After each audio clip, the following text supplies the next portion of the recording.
Bonsoir, vous êtes dans l'Africa Newsroom, ravi de vous retrouver. Au sommaire de cette émission, l'Algérie a provoqué l'ire du Maroc en l'accusant de blanchir l'argent du hashish en Afrique. Un épisode de plus dans les relations tumultueuses entre ces deux pays du Maghreb. Le royaume chérifien annonce avoir rappelé son ambassadeur. Le tourisme camerounais affecté par la crise sociale qui prévaut depuis plusieurs mois dans l'ouest anglophone. Un tourisme fragile notamment à Limbé où hôteliers et restaurateurs tirent la sonnette d'alarme. Et dans la dernière partie de cette émission, zoom sur la mode, un secteur qui se développe de plus en plus sur le continent africain. Nous prendrons alors la direction de la Côte d'Ivoire où s'est récemment tenu le top 10 de la mode ivoirienne, un rendez-vous qui récompense chaque année les meilleurs créateurs. Voilà pour les titres et pour en débattre sur ce plateau, Madame Koumba Dioukane, consultante en communication et stratégie politique. Bonsoir. Bonsoir. Sur ce plateau également, Gaston Maoungou, écrivain. Bonsoir. Bonsoir. Et Daouda Tal, éditorialiste. Bonsoir Daouda. Bonsoir Zahra et bonsoir à toutes et à tous. Commençons par l'actualité politique.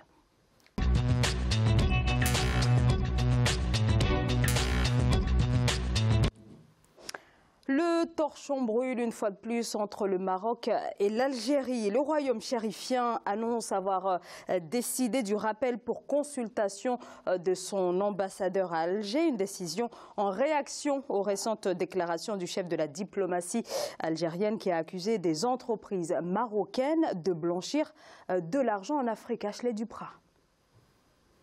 Gravissime et irresponsable. C'est ainsi que les autorités marocaines qualifient les déclarations du ministre algérien des Affaires étrangères, Abdelkader Messael. Le 20 octobre 2017, le chef de la diplomatie algérienne a accusé le Maroc de blanchir l'argent du hashish en Afrique via ses entreprises, à l'instar des banques, mais également de la compagnie aérienne Royal Air Maroc. La réaction du royaume chérifien ne s'est pas fait attendre. Rabat a décidé de rappeler son ambassadeur à Alger. Les propos tenus par le ministre algérien sur des institutions bancaires et la compagnie aérienne nationale témoignent d'une ignorance aussi profonde qu'inexcusable des normes élémentaires du fonctionnement du système bancaire et de l'aviation civile, tant à l'échelon national qu'international. Face à ce développement inacceptable, le Royaume du Maroc a décidé le rappel en consultation de l'ambassadeur de Sa Majesté le Roi en Algérie, sans préjudice des actions que les institutions économiques nationales diffamées par le ministre algérien pourraient prendre. Les sources de tension, parfois marquées par des rappels d'ambassadeurs pour consultation, sont relativement fréquentes entre le Maroc et l'Algérie. Les frontières algéro-marocaines sont en effet fermées depuis 1994. Depuis, les deux pays entretiennent des relations difficiles, en particulier autour de la question du Sahara occidental. Cette ancienne colonie espagnole est en grande partie sous contrôle du royaume chérifien, qui la considère comme partie intégrante de son territoire. Mais le Front Polisario, soutenu par l'Algérie, en réclame l'indépendance. Depuis un certain nombre de mois, il y a une guerre totalement souterraine et à travers les médias, à travers des déclarations entre une Algérie qui réactive une affaire qui empoisonne d'ailleurs de toute la région du Maghreb. Et aujourd'hui, cette affaire est en train d'empoisonner l'Afrique subsaharienne. Ce regain de tension intervient dans un contexte de lutte d'influence entre les deux rivaux maghrébins en Afrique subsaharienne. Une lutte dans laquelle Rabat semble avoir devancé Alger. En effet, le royaume chérifien s'est entouré de nombreux partenaires économiques sur le reste du continent et a également retrouvé il y a 8 mois son siège au sein de l'Union africaine. Alors les banques marocaines, c'est le blanchiment de l'argent du hashish. Ça, tout le monde le sait. C'est des chefs d'État africains qui me le disent. C'est ce qu'a affirmé Abdelkader Messael. Daouda, qu'est-ce que ces propos dénotent? Est-ce que c'est une communication non maîtrisée pour celui qui représente tout de même la diplomatie algérienne? C'est une communication non maîtrisée ou une communication qui est faite exprès. C'est-à-dire que, bon, c'est pas la peine de rappeler ici que les relations entre le Maroc et l'Algérie sont tendues. Ça a été rappelé dans le reportage vis-à-vis aussi du Front Polisario avec la République arabe démocratique sahraoui. On va y venir plus en détail, mais juste vraiment sur la communication, parce que c'est quand même un élément extrêmement important pour un gouvernement de maîtriser quand même cela. Donc, je crois que c'est assez nouveau quand même, parce qu'on est habitué à des discours qui sont plutôt officielle, responsable de la part des chefs de diplomatie dans les pays. Et je crois que c'est quand même un événement qui est malheureux et qui ne fait que rajouter de l'huile sur le feu par rapport aux relations entre ces deux États. Je trouve que c'était à éviter parce que ce genre de paroles, quand on dit quelque chose, il faut aussi apporter des preuves. Et là, pour le coup, le ministre des Affaires étrangères algérien, Abdelkader Messaël, ne brandit pas des preuves. Donc, pour l'instant, on ne peut que considérer cela comme étant une affirmation jusqu'à preuve du contraire qui demeure gratuite, une pierre jetée dans la diplomatie marocaine vis-à-vis de ses partenaires africains. Mais bon, j'espère que, mis à part le rappel de l'ambassadeur du Maroc en Algérie, j'espère que les deux pays arriveront quand même, parce que les enjeux qui les lient autour du Maghreb et aussi au sein d'autres institutions internationales que partagent ces deux pays, je pense que ces données, ces paramètres permettront peut-être de lisser un peu plus les relations pour essayer d'oublier ça, mais c'est malheureux. Koumba Dioukane, je rappelle que vous êtes donc consultante en communication, une communication stratégie politique. Donc justement sur le plan de la communication, est-ce que ce ne sont pas des accusations légères, sans preuve, pour quand même un ministre qui occupe ce ministère aussi régalien tel que le ministère des Affaires étrangères? Bon, ce qui est sûr, c'est que sans rentrer vraiment dans le fond, puisque vous dites qu'on va discuter de cela, lorsqu'on est un responsable politique, on est quand même mis en place par un système, on est écouté, on est entendu et la parole est très importante parce que les populations sont quand même derrière et on est un responsable et nous devons quand même faire attention à tout ce qu'on peut dire. Donc à ce niveau-là, je pense que c'est un événement malheureux sans pour autant accuser les autres chefs d'État derrière qui ont été cités par M. le ministre des Affaires étrangères. Et ce que je trouve vraiment déplorable dans ce type de communication, c'est justement de pouvoir lancer des accusations comme ça en entraînant aussi des responsables politiques derrière et surtout être devant une population qui est censée quand même écouter une parole qui est quand même prônée par un chef. C'est malheureux. Sur le plan stratégique, c'est une erreur. C'est une très grosse erreur. Alors, c'est une erreur, beaucoup le disent également. Beaucoup de condamnations et d'indignation suite à ces propos tenus donc par le ministre des Affaires étrangères de l'Algérie. Le Maroc a donc décidé de rappeler son ambassadeur, mais jusqu'à nouvel ordre, aucune réaction officielle de la part de la diplomatie algérienne. Moi, je crois que tout ceci fait partie de la recomposition politique mondiale. On est en train de voir se manifester des dirigeants beaucoup plus qui ne sont plus sur le chemin traditionnel. Aux États-Unis, en Europe, tout ça. Et donc, l'Algérien, c'est vrai qu'on est en train de le condamner, mais chez nous en Afrique, on dit qu'il n'y a pas de fumée sans feu. Et si le monsieur pourra produire dans les temps qui viennent des preuves, quitte maintenant aux Marocains et aux Algériens de savoir qu'est-ce qu'il faudra en faire. Mais sinon, moi, je pense que pour la communication, lui, il a pensé qu'il fallait les dire comme ça. Quelqu'un qui vient, qui dit, et surtout qu'il affirme qu'il y a des chefs d'État qui le lui ont dit, c'est qu'il y a un problème qui est en souterrain, en train de se développer. Moi, je trouve que c'est juste, c'est la liberté. L'homme doit s'exprimer. Et s'il a des preuves, qu'est-ce qu'on en dira? Donc, le futur nous dira ce qui se passe. C'est vrai que beaucoup de gens le condamnent, mais moi je ne le condamne pas parce que quand même il est ministre des Affaires étrangères, il sait ce qu'il en est, il a un contingent avec l'ami marocain, ils ont des réactions conflictuelles, tout ça, et ils se mettent à s'exprimer comme ça, c'est sûr qu'il y a quelque chose qu'il y a en dessous. Donc moi j'aimerais voir que ça évolue pour qu'on sache de quoi est-ce qu'il est question. Daouda Tall, comme le dit Gaston Maungou, il n'y a pas de fumée sans feu. Est-ce que vous partagez cet avis ? Bon, moi, je veux parler sur la base de preuves.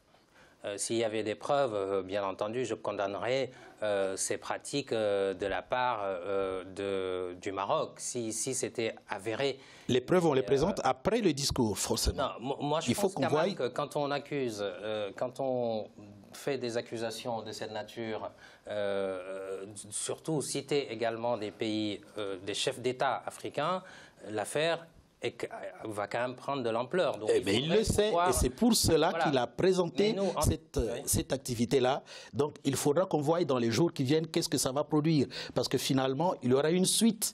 Donc, attendons-nous à la suite. Sinon, aujourd'hui, les leaders d'opinion sont en train déjà de fustiger pourquoi il a dit cela. Ben, moi, le problème, c'est que il l'a dit, c'est qu'il y a quelque chose. Autant mieux qu'ils en parlent. Mon rôle n'est pas forcément de condamner. Je condamne personne. Mais ce que je veux juste dire, en tant qu'observateur, forcément, on ne peut que parler sur la base de preuves. Aujourd'hui, on sait qu'il y a des soubassements. Il y a quand même un conflit qui est là entre le Maroc et l'Algérie. Les frontières sont fermées depuis 1994. Il y a une influence qui se joue là, qui ne dit pas son nom vis-à-vis de la position marocaine sur l'Afrique. Sa réintégration de l'Union africaine, sa prochaine intégration de la CEDEAO. Quand le chef de la diplomatie algérienne cite des chefs d'État africains dans ce contexte, je pense que ça mérite d'être clarifié avec des preuves. Voilà. Koumba Dioukane. Alors, je pense que là, nous sommes en train de parler de la forme.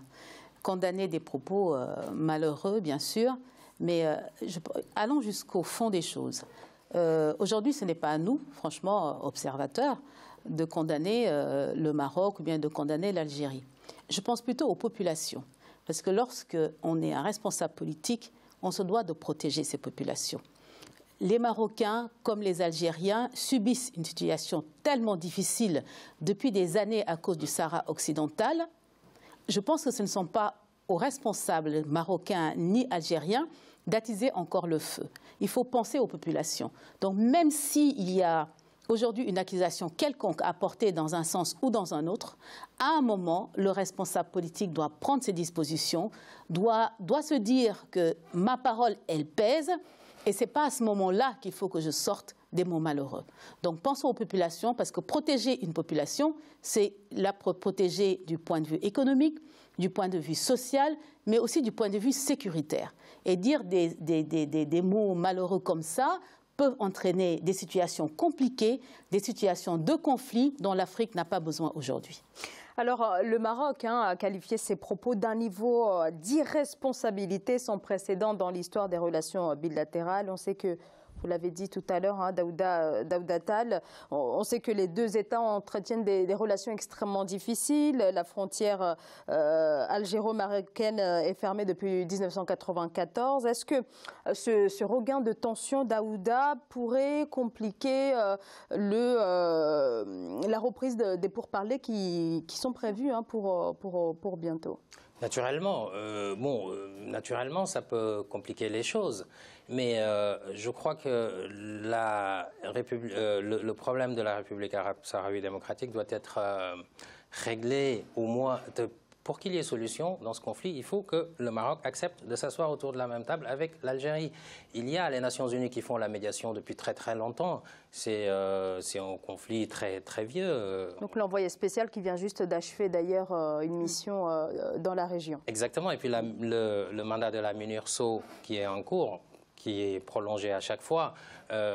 Moi, je demeure convaincu, c'est une position personnelle, c'est que un référendum d'autodétermination pourrait bien entendu régler le problème, d'autant plus que les deux pays réclament le territoire.